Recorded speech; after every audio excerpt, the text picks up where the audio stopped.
Good morning, students. Today we are going to discuss the topic prepositions. Prepositions. So, first of all, see what is there on your screen. It's number 1. Read the following groups of words. See, A and B, there are 2 columns and the sentences are written there. In number A, see, it is number 1. Shikha goes school.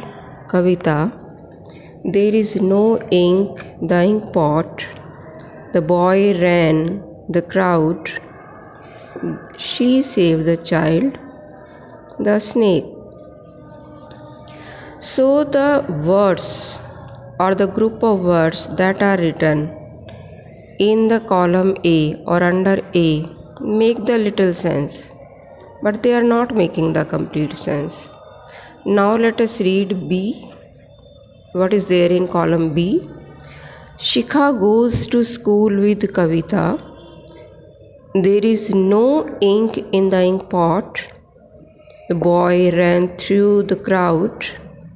She saved the child from the snake. Now see. So the sentences that are written under B, they makes the complete sense. And they are giving the complete sense due to some change because some new words have been added to them. And what are they? To, with, in, through, from. These are the words, and these words are called prepositions.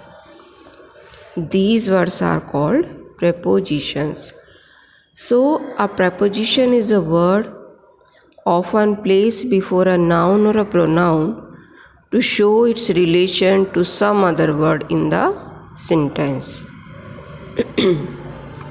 So, see, in B part, Shikha goes to school with Kavita. So, when we added to and with sentence number 1, it is giving the full sense. Similarly, there is no ink in the ink pot. In. Then the boy ran through the crowd. The boy ran through the crowd. D part. She saved the child from the snake. She saved the child from the snake. From. Through. So when we have added these words, they are giving complete meaning. So these additional words, you can say they are prepositions. So a preposition is a word often placed before a noun or pronoun to show its relation to some other word in the sentence. Just as I say, the pen is in my hand. So what is the relation in pen and hand? Because the pen is in my hand. Okay. So let us read prepositions of time. First of all, prepositions of time. See here. Study the use of the following prepositions. They indicate time. They tell us about the time. And they are, first of all, at, in, on. At is used to denote a definite point of time. At is used to denote a definite point of time.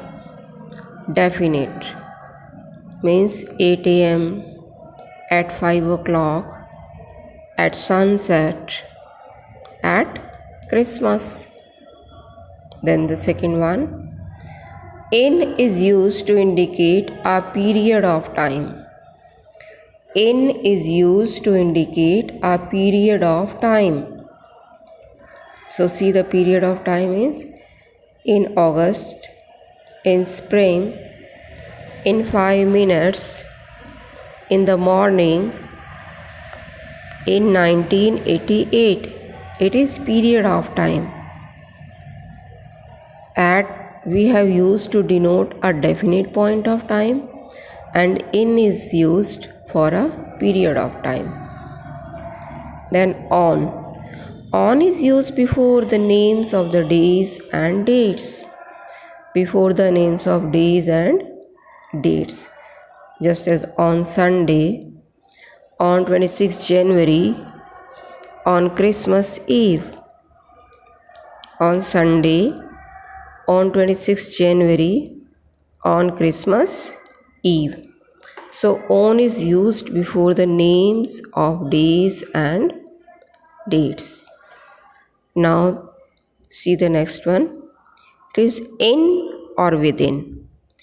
In denotes at the end of a period of time in future. In denotes at the end of a period of time in future.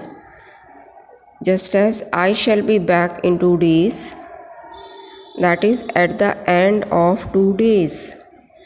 I shall be back in 2 days means at the end of 2 days. Within denote before the end of a period of time in the future. I shall be back within 2 days, or that is before the end of 2 days. Then till and by. Till or until means up to. Up to this we have to complete the work. Just as I shall wait you till Sunday. I shall wait you till Sunday. By means not later than. By means not later than. Means the limit has been given. He will finish this work by March. He will finish this work by March. Then the next one, since, for, from. Since, for, from.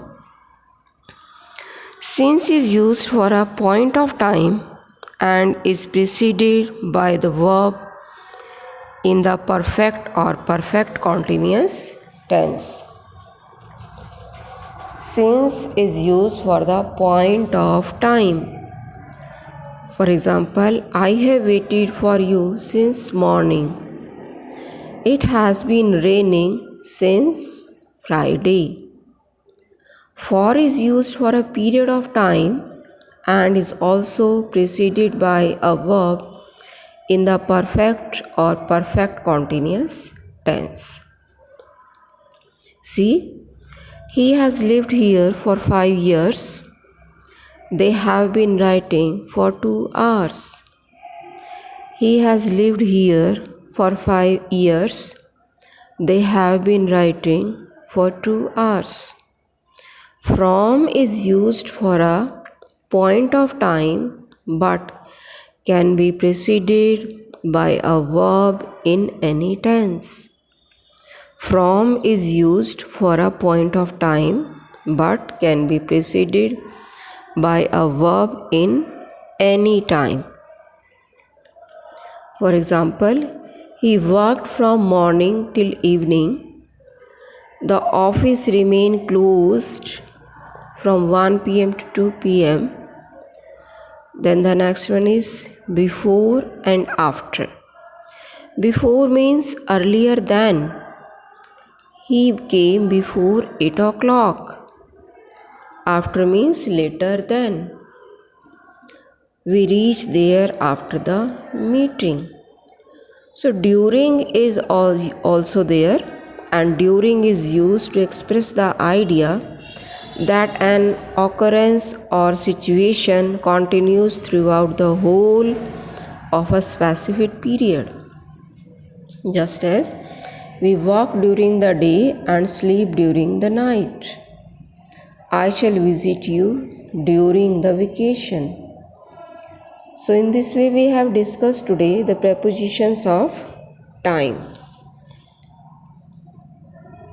It is the prepositions of time.